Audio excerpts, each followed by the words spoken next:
Bem-aventurados aqueles que confiam no Senhor.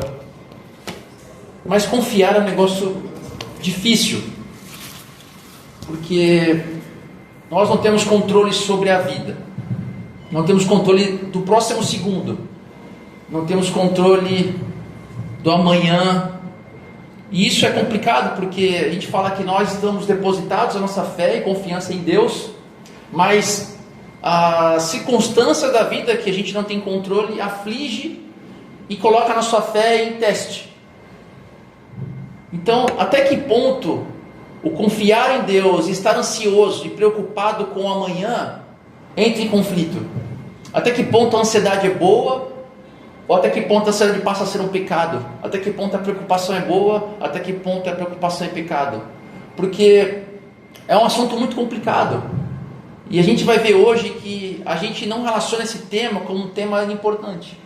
Se eu perguntar aqui, quem aqui já ficou ansioso ou preocupado com algo? Acho que ninguém aqui vai falar que não.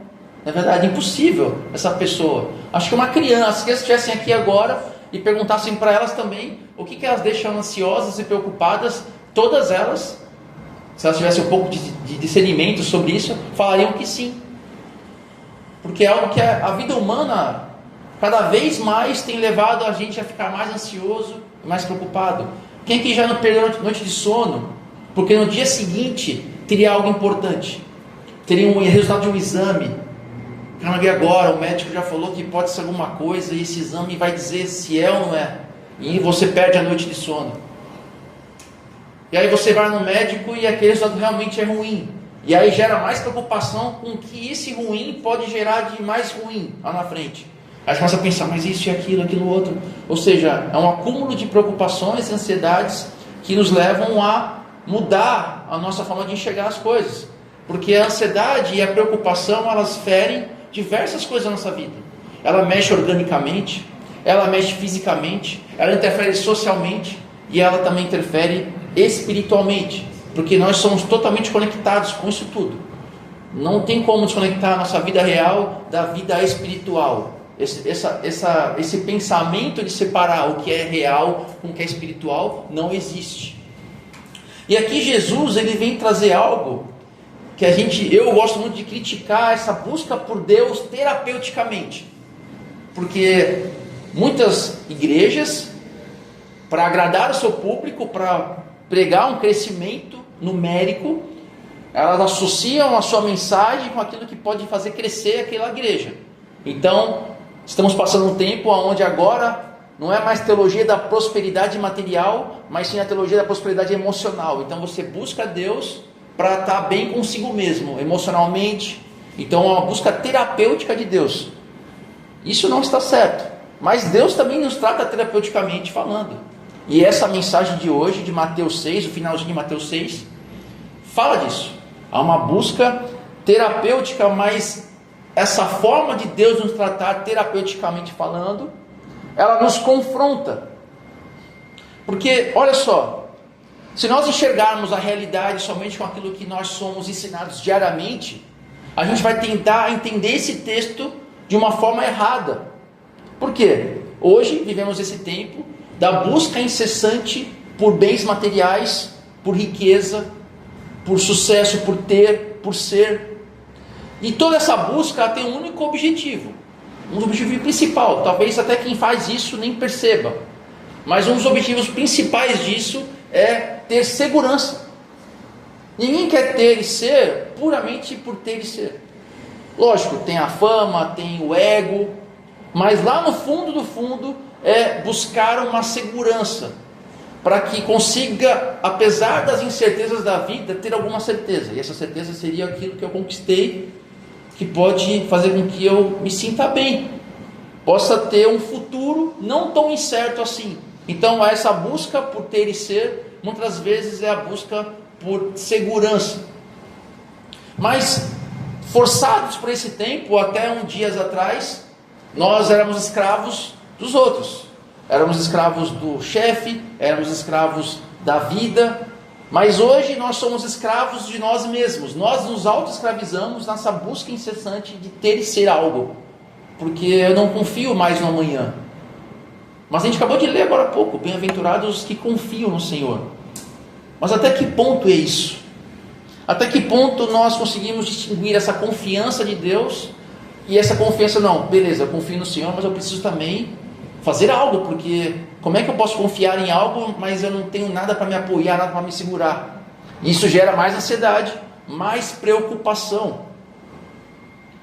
E esse dicotomia, que é até que ponto a ansiedade é bom, até que ponto a ansiedade é ruim, até que ponto preocupar é bom e preocupar é ruim, gera um problema ainda maior, porque hoje eu fui pesquisar, segundo a Organização Mundial da Saúde, o Brasil é líder mundial no transtorno de ansiedade.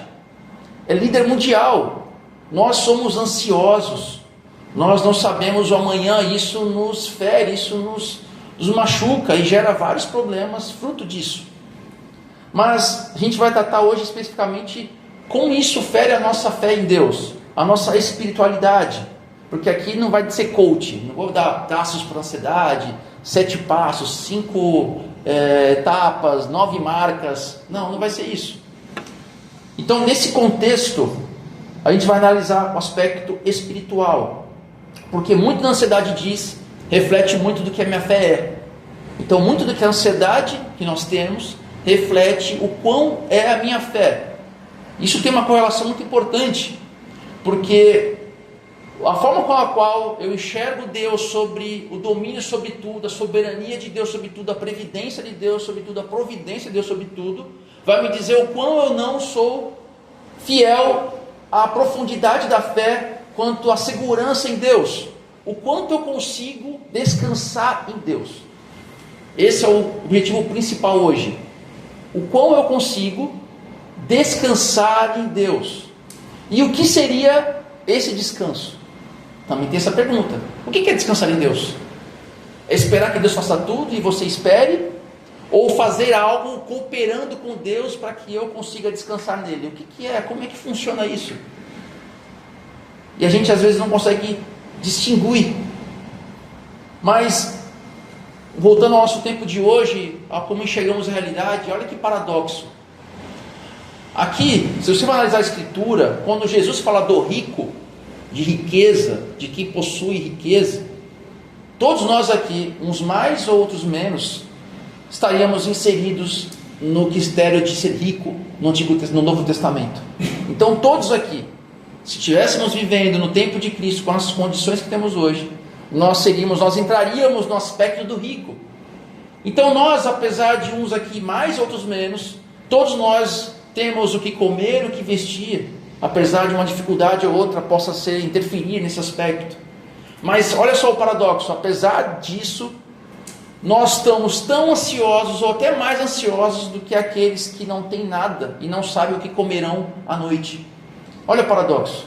Talvez nós estaremos tão ansiosos e preocupados com o dia de amanhã, tão mais quanto aqueles que não têm nada. Será que isso reflete a fé que nós temos? Será que uma circunstância difícil, não estou dizendo que está certo ou errado, mas uma circunstância de dificuldade que me preocupa, será que realmente mostra o quão a minha fé está depositada em Deus e o quanto eu descanso na soberania e no senhorio dele sobre as nossas vidas? E é isso que nós vamos ver hoje, porque nós podemos muito bem ler o texto bíblico e dar um salto de 2000 anos aqui e faríamos errado, mas precisamos contextualizar com as realidades que vivemos. Então Jesus, quando olha aquela multidão e olha os seus discípulos, ele vê os problemas daquele povo e ele vê da mesma forma nós hoje, porque a ansiedade é um problema que tem lá e tem aqui, porque aquele povo também via a riqueza como sucesso espiritual, eles viam o sucesso dos religiosos como uma bênção, e quando a maldição ela era o quê? Pobreza, dificuldade, isso era maldição. Nós também temos um pouquinho disso hoje. Não que nós vemos isso como bênção e maldição, mas vemos que a segurança dos bens e daquilo que eu posso fazer é um sinal de bênção. Eu não vejo ninguém testemunhar numa igreja falando assim: olha, eu não consegui nada, não tenho nada, mas eu sou feliz. O pastor manda sentar. Fala: você não tem bênção, eu não vou contar. O que você vem fazer aqui? Senta aí. Bênção é sucesso material, é fama, é conquista. Eu passei, eu consegui, eu fui e voltei. E eu gosto de dizer muitas coisas, assim, umas coisas que eu gosto de dizer, às vezes a bênção vira maldição. Às vezes uma conquista que a pessoa buscou tanto, talvez seja uma maldição, porque ela vai colocar em detrimento diversos fatores familiares, sociais, fruto dessa bênção que virou uma maldição para ela e ela não percebe, porque ela já está doutrinada pelo que é bênção segundo os olhos do mundo. Então Jesus olha aqui e Ele nos convoca para que a nossa vida ela liberta pela experiência com Deus, e não pelas coisas, e não para a manutenção meramente da minha existência. Só que antes da gente ler esse texto, a gente tem que entender que ele começa, esse Mateus 6, de 25 a 34, quero que vocês abram aí, e quando vocês vão procurando o texto, ele começa com por isso. Então, uma dica de leitura bíblica para vocês, quando vocês forem ler um texto, uma passagem, antes de você passar a querer entender aquele texto, olhem o texto anterior, porque muito do que o texto anterior está dizendo é o direcionamento que o texto que você vai ler vai dar. Porque o texto anterior, que o Alex trouxe aqui semana passada, ele fala do senhorio, os dois senhores. Não tem como você se esquivar de um senhorio. Ou você tem o senhorio de Deus, ou você tem o senhorio da riqueza, que é Mamon. Não tem como você escapar de algum senhorio. Então você tem duas opções de escolha de senhores. Ou você tem o senhorio de Deus, ou o senhorio das riquezas. Parece muito fácil, eu escolho Deus. Mas muitas vezes a nossa vida diz que escolhemos o Deus errado. Então, quando Jesus vai fazer esse texto que nós vamos ler agora, ele vai comparar muito do que vamos ver agora com aqueles que ele fala que é o pagão. E quem é o pagão do tempo de hoje? É o pagão que adotou um Deus para si mesmo, que é a riqueza. Então, quando lemos esse texto, nós dizemos o quão o pagão está longe de Deus, o quão o pagão está triste, porque ele depositou a sua fé num Deus que não é o Deus verdadeiro. E esse cara se aflige de preocupação e ansiedade, porque ele não sabe o dia de amanhã, ele não sabe mesmo, porque o dia de amanhã está perdido, ele não tem uma segurança em nada, ele está no escuro, mas ele não sabe. Mas nós como os crentes não vamos ter ansiedade, não vamos ter preocupação? Isso é mentira, não tem como, porque nós somos seres finitos, frutos do pecado, onde nós usufruímos das bênçãos de Deus, ao mesmo tempo que usufruímos do desgaste do mundo, das dores do mundo, dos absurdos do mundo. Então não tem como um crente também estar isento das dores, porque Jesus fala, teremos dores, aflições. Então seria um contrassenso absurdo dizer que sofrer e ter ansiedade e ter preocupação é errado e pecaminoso. A gente vai dizer qual que é o pecado disso tudo. Então, por isso, aqueles que escolheram o senhorio de Deus e vivem ansiosos e preocupados, e falam o seguinte: olha, é um sinal de alerta, é uma placa dizendo, você está no caminho errado, você está indo para um lugar, e você chegou lá, andou, fala assim, caramba, estou mais longe do que antes, algo está errado. Ou então o GPS fala assim, você virou na rua errada. Então esse é um sinal. Nós como cristãos que adotamos o senhorio de Cristo, é olhar esse texto que vamos ler agora, é um sinal, opa, você está no caminho errado. Volte para mim, volte para a minha segurança, volte para os meus braços. E não como pagão, que está no escuro, mas não sabe. Então vamos abrir o texto, para entendermos um pouco mais disso. Mateus 6, de 25 a 34. Então a gente vai encerrar hoje o capítulo 6 do Sermão do Monte, e já estamos caminhando para o final, capítulo 7, e encerramos. Então essa parte eu gosto de ler na NVI. Por isso, diga a vocês que não se preocupem com a própria vida, quanto ao que comer ou beber, nem o corpo quanto ao que vestir.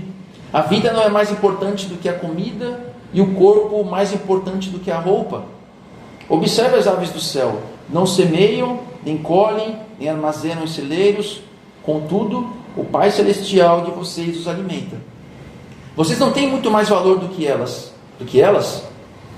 Quem de vocês, por mais que se preocupe, pode acrescentar uma hora que seja a sua vida? Por que vocês se preocupam com roupas? Vejam como crescem os lírios do campo. Eles não trabalham nem tecem.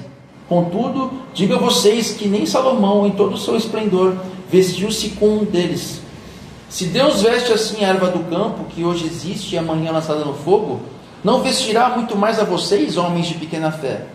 Portanto, não se preocupem dizendo: o que comeremos, o que beberemos, ou o que vestiremos, pois os gentios é que correm atrás dessas coisas. Mas o Pai Celestial de vocês sabe que nem precisam delas. Busquem, pois, em primeiro lugar o reino de Deus e a sua justiça, e todas estas coisas serão acrescentadas a vocês.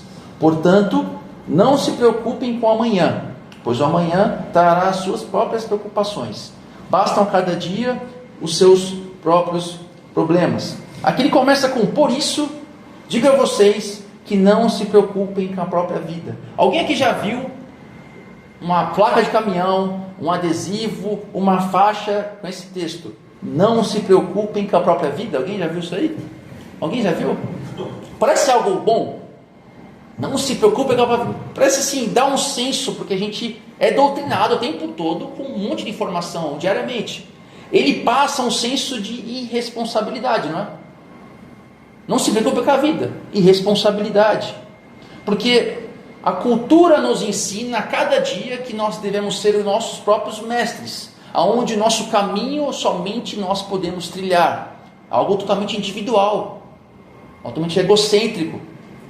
E às vezes a igreja pega isso e, em vez de ensinar isso de forma contrária, porque nós somos uma sociedade, uma coletividade, não, ela coloca ainda mais coisa de crente no meio para dizer o seguinte: é você que tem que buscar o seu propósito.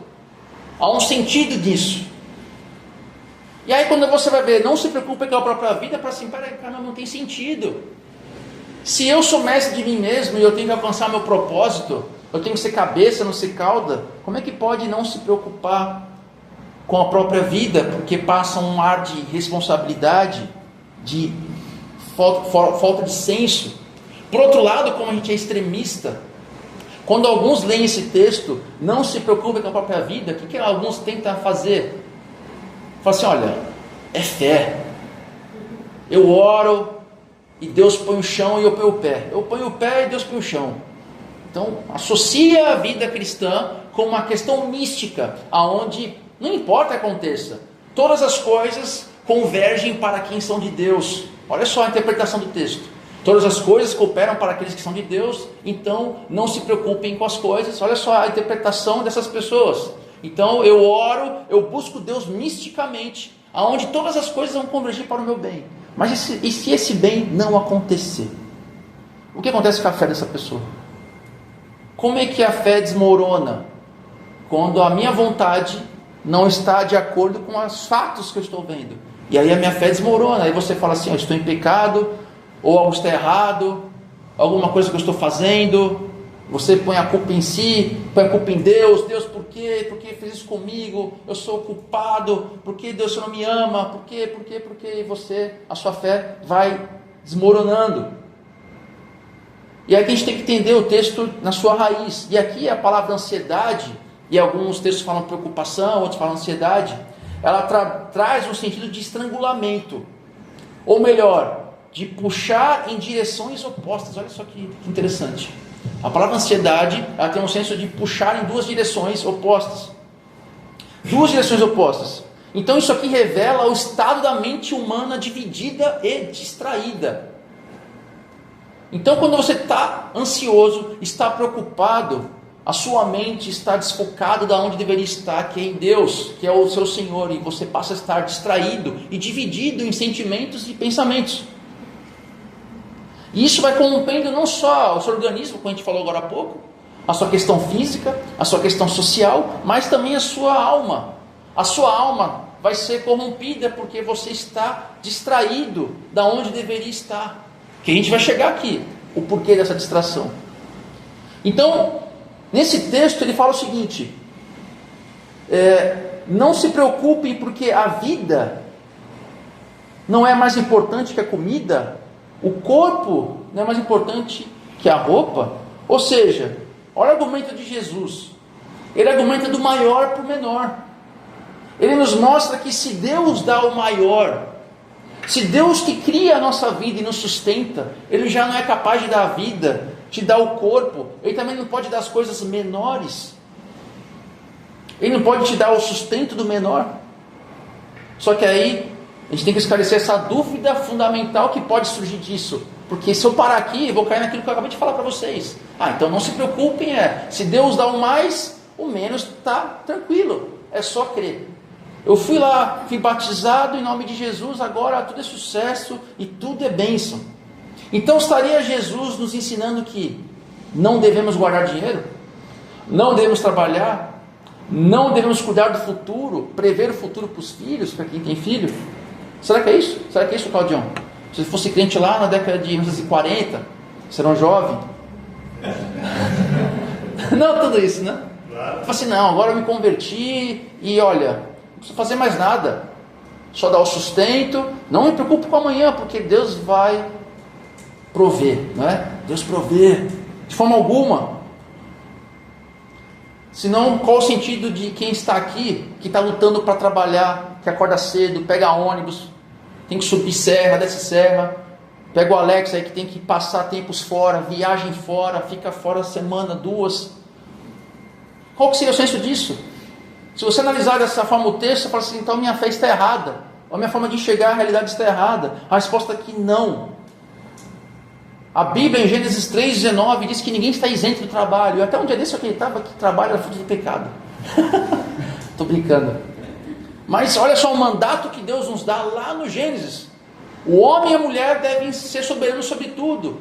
Nós somos instrumento de Deus para restaurar a criação.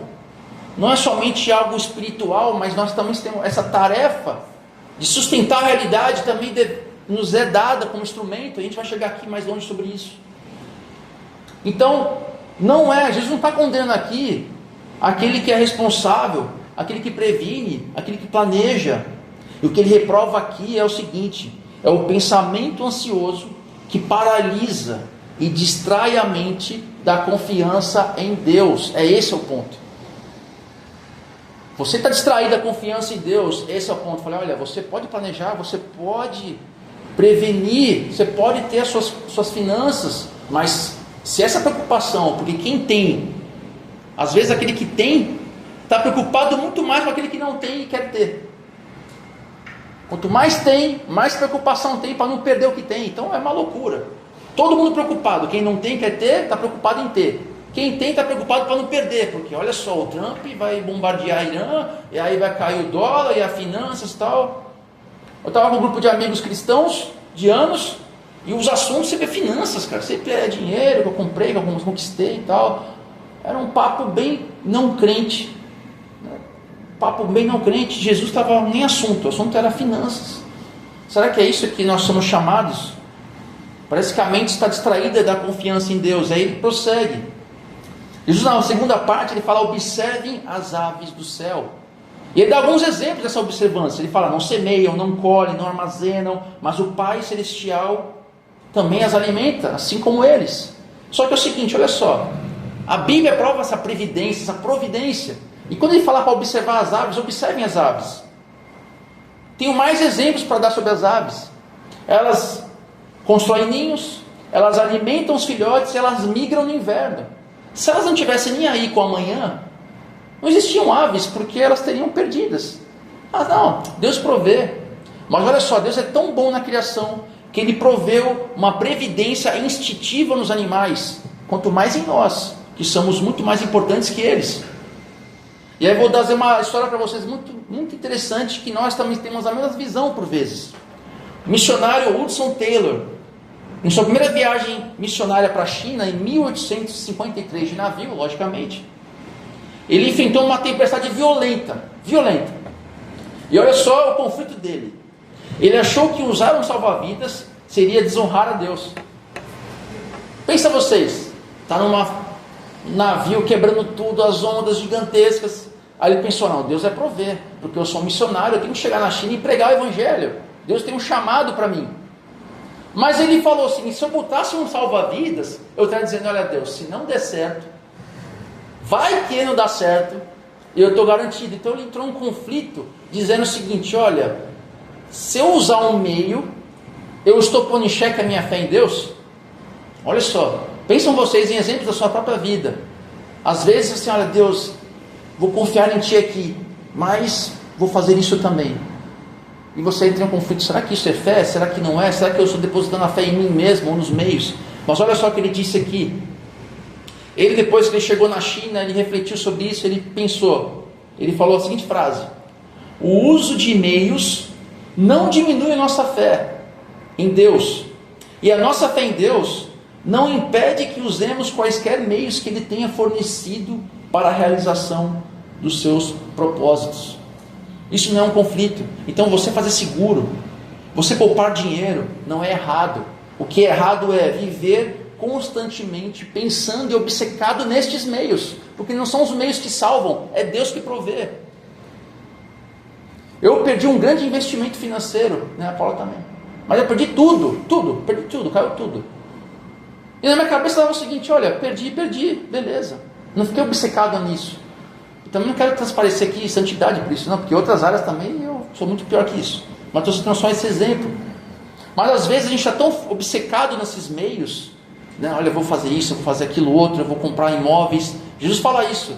Tem uma parábola que alguém pensa o seguinte: olha, estou fazendo, estou colhendo, eu vou destruir celeiros, vou construir celeiros maiores, tal. Tudo bem, não está errado planejar, deve-se planejar. Mas Jesus fala o seguinte: é tolo, eu vou pegar sua alma hoje ainda. Então o que adiantou tudo isso? Ele não está falando para você não prever, não prover, não planejar. Ele está dizendo que se você obcecar e pensar somente nos meios, você esquece o fim que eles existem. Esse é o grande problema. O problema é nós esquecermos que é o Deus que está provendo. E até esse momento de provisão que você está tendo hoje, provê de Deus. Então a bênção não é essa provisão. A bênção é o Deus que permitiu que você provisse eles. Só que nós cantamos bênçãos do que Ele deu. Esquecemos que Ele é o fruto, Ele é a fonte disso tudo. E essa fonte pode secar para a sua honra e glória. Será que você louvaria a Deus por isso? Se amanhã você perdesse tudo? Tudo que você tem. Imagina tudo que você tem. Perde tudo. Será que você ainda honraria a Deus por isso? Então, fazer essa previsão não é errado. O que Jesus quer expor aqui é o nosso desejo de controlar as coisas. Mas a nossa vida futura, o nosso hoje, é como você quiser pegar água com a mão. Ela vai escapar, ela vai fluir. Você não tem controle sobre as coisas. E esse desejo de controlar as circunstâncias, esse sim é errado. Você está ansioso porque você vai dar uma palestra e você nunca falou em público? Isso não é pecado, porque a sua personalidade mais quieta, que nunca falou em público, vai gerar medo.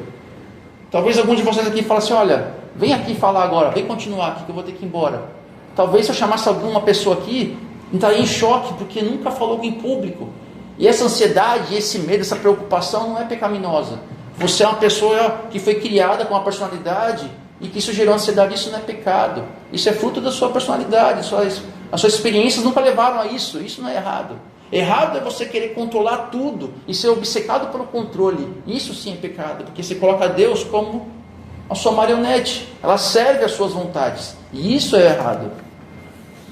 Então, Jesus vai longe aqui nessa parte. Ele fala que a ansiedade é um esforço gasto em algo que produz resultado zero.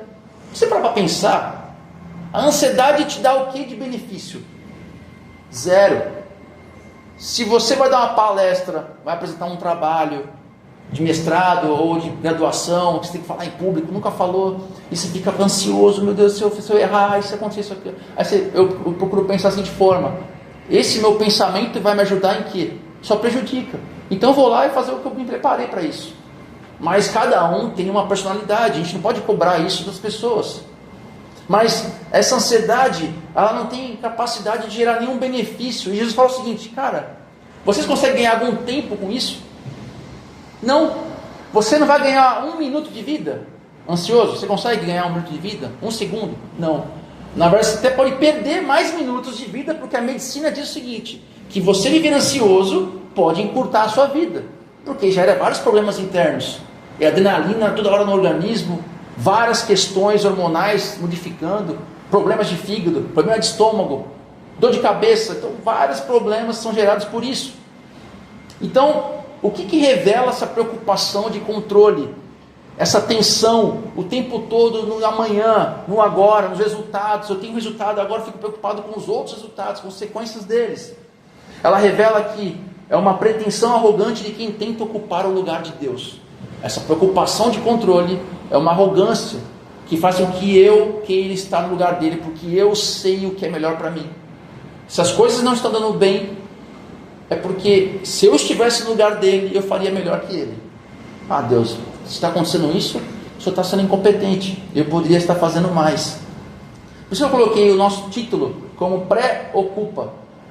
Eu botei em caixa alta o pré, porque esse anterior, essa ocupação da mente anterior que me faz ficar paralisado. Então quem se preocupa com aquilo que não consegue controlar, apenas demonstra que não entregou verdadeiramente todas as suas afeições a Jesus. Não colocou de fato Ele como seu Senhor. Talvez Ele seja seu Salvador, mas será que Ele é seu Senhor de verdade?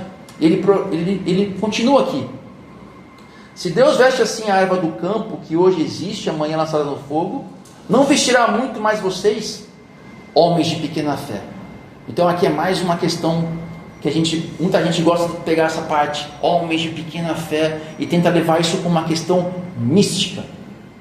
Você tem pequena fé, aí pega esse texto e associa com aquele texto que Jesus fala assim: olha, se a tua fé fosse um pau grão de mostarda, você diria para o monte, sai daqui para lá, de lá para cá.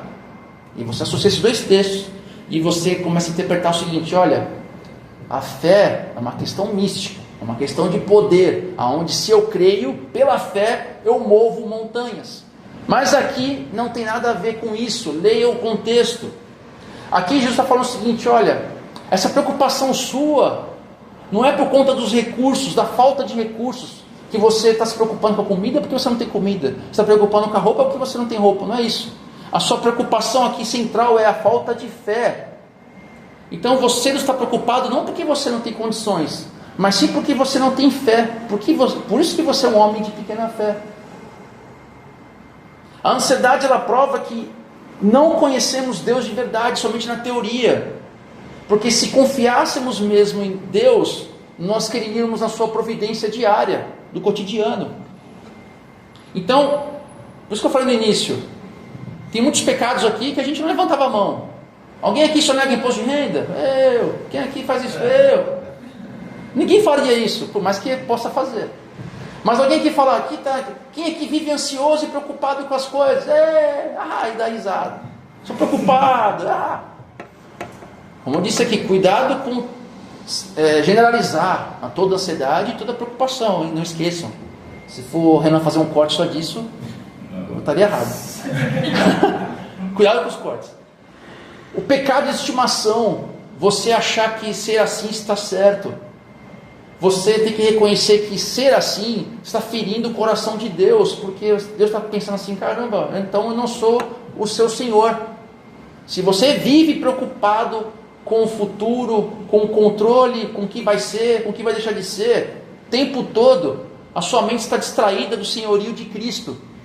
E isso é um pecado que nós precisamos tratar como indivíduo e como sociedade aqui.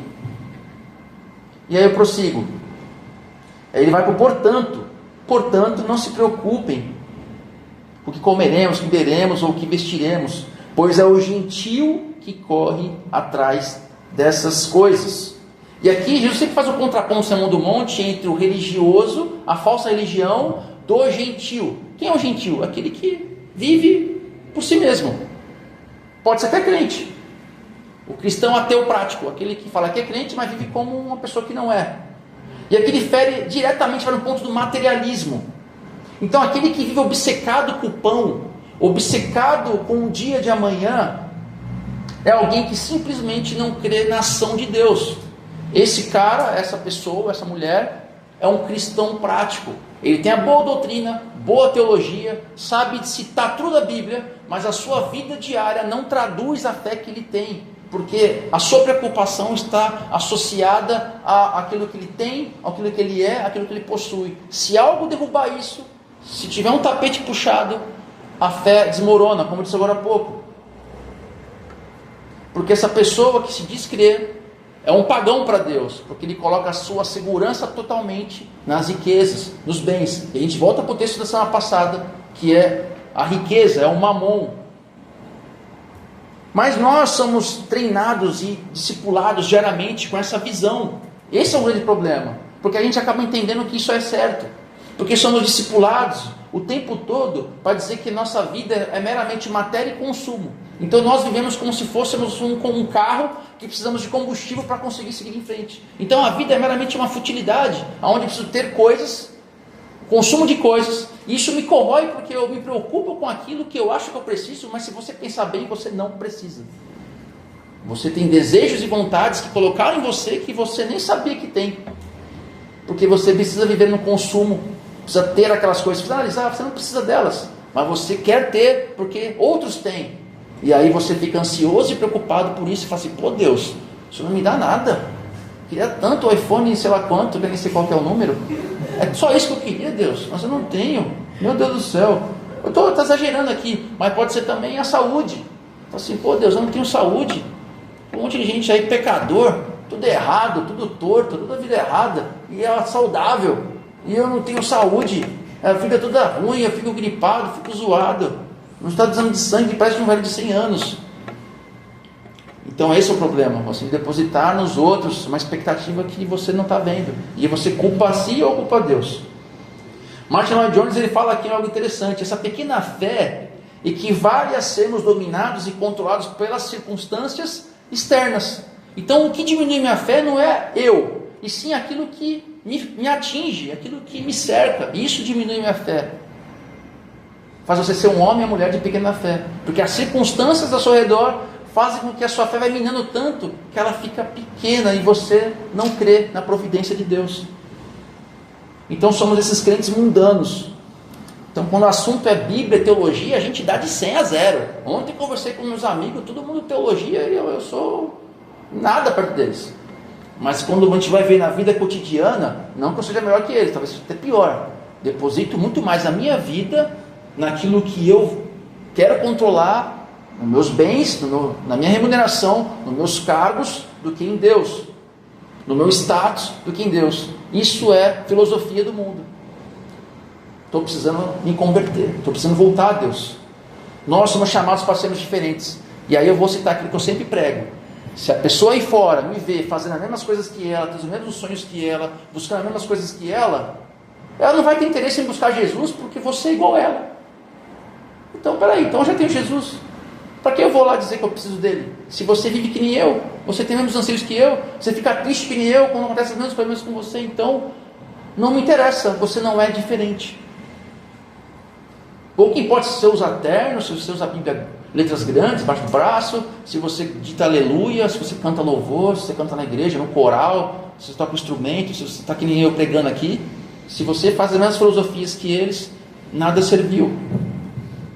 E aí ele fala agora para fechar: busquem, pois, em primeiro lugar o reino de Deus, a sua justiça, e todas o quê?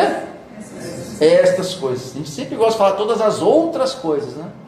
Todas as outras. Então você buscou o reino de Deus, todas as outras coisas. Me ensinou a acrescentar, não, todas estas coisas. E como são as estas coisas? Aí fica sem graça. As estas coisas são aquilo que eu necessito. Parece que ficou chato, né? Poxa vida. Não eram as outras coisas? Não, é estas coisas. E estas coisas são aquilo que eu preciso. E o que você precisa? Talvez você não saiba. Talvez você ache que você precisa de muitas coisas. Mas será que você precisa de todas elas? Então quando você busca o reino, todas estas coisas serão concedidas. Mas aqui, Jesus não está falando para o seguinte: olha, Cláudio, seja um crente apático, um crente sem ambição, um cara que só vive a vida. Busca Deus e vive a sua vida normalmente. Não é isso. Deus não está falando para você ter ambições, ter desejos, ter vontades. Não é isso. Pelo contrário, Ele chama a gente para ter a maior ambição de todas. Olha só, agora bem Pablo Marçal. Ele ensina aqui que nós, todos, independente de ser crente ou não crente, todos buscam significado, não é isso? Ninguém quer viver uma vida sem sentido, sem significado, sem alcançar nada, sem ter sentido para a minha existência. Mas Jesus nos chama aqui para termos a maior ambição de todas, que é a ambição para Deus. Olha só, ambição para Deus. Então, qual que é essa ambição para Deus? É uma ambição que tem promessa. Agora fui pentecostal também. Tem promessa aqui. Buscar o reino de Deus, em primeiro lugar, é desejar a propagação do governo, do senhorio de Cristo sobre a minha vida de forma plena, no meu lar, no meu trabalho, nos meus pensamentos, na minha moralidade, na minha visão de futuro, nas minhas finanças. É buscar o reino de Deus, é buscar o senhorio, o governo de Cristo sobre a minha vida. E é surpreendente que, se nós abrirmos mãos da nossa própria segurança, que chega a ser um absurdo, abra mão da sua segurança, que é o seu Deus, e quando você vai colocar em buscar a Deus como sua plena segurança, aí vem a promessa. A promessa é: Deus acrescentará tudo o que for necessário para a nossa sobrevivência. Tudo que for... puxa, foi chato, hein? Achei que era uma promessa gigante. Mas é tudo que é necessário. E o que é ser necessário? Quando eu falava buscarmos o dia a dia, porque cada dia traz seu próprio mal, nós podemos pedir o pão de cada dia e Deus vai fornecer. E o Rodrigo Bibo fala um negócio muito legal, que ele fala: você busca o pão ele vai dar. O pudim e a Nutella talvez não dê. Talvez dê, talvez não dê. Mas o pão ele vai dar. E o que é esse pão? A gente não sabe. Às vezes a gente não sabe qual que é o nosso necessário. Mas Deus sabe, Deus provê o que a gente precisa de verdade. Ele sabe o que é o nosso necessário. Então, quando nós nos preocupamos, tentando esvaziar a tristeza do que aquilo que pode vir a acontecer, dos resultados daquilo que eu espero ansiosamente, não vai mudar nada.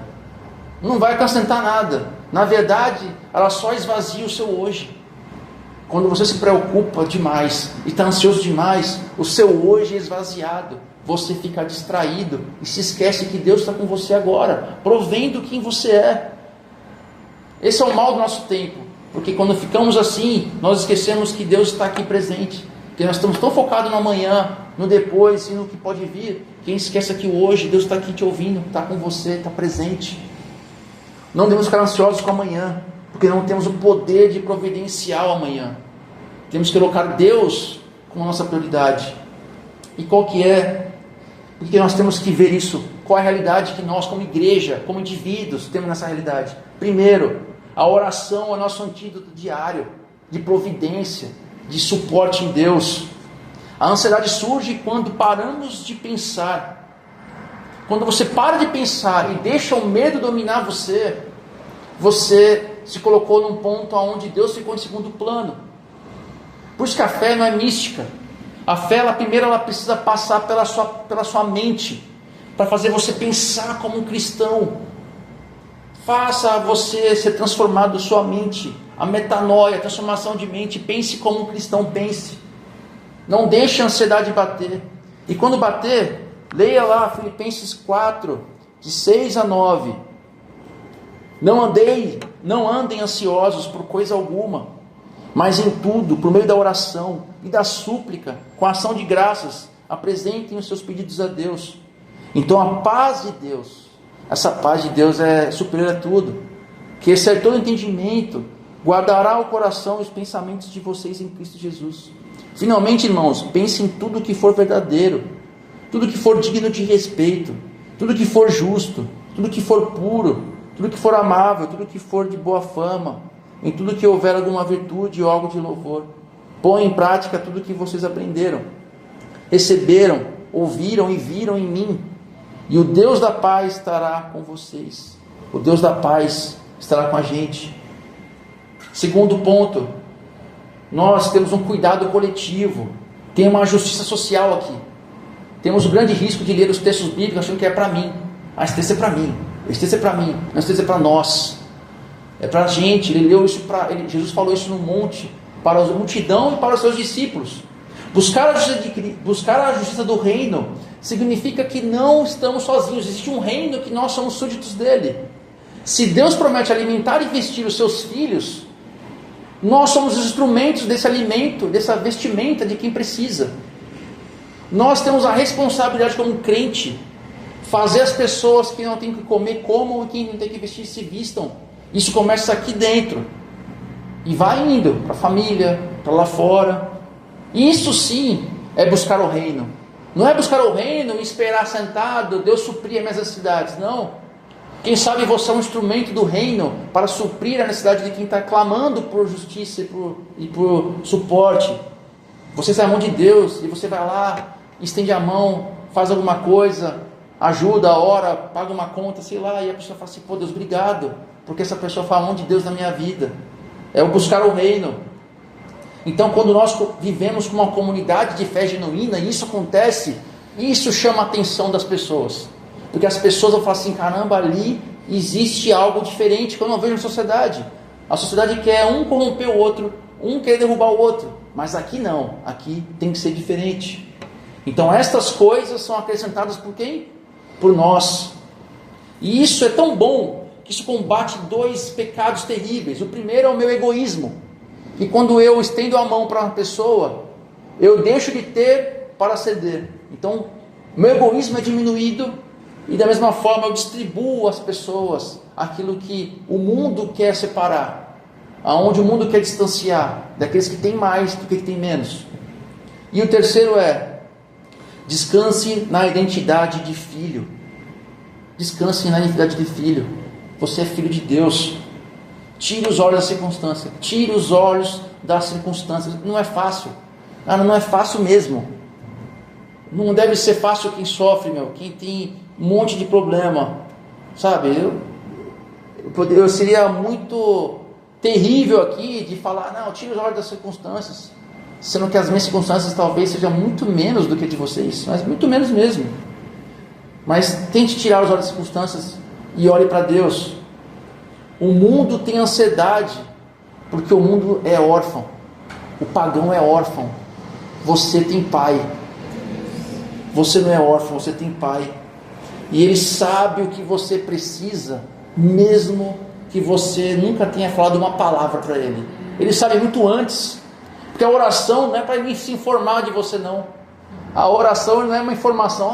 Puxa vida, eu não sabia que você tem um problema. Ele está falando assim, olha, agora eu vejo que você depende de mim. Eu estou com você. Então faça a sua parte hoje. Trabalhe, tenha sabedoria, planeja, estuda, faz as coisas, com equilíbrio, logicamente.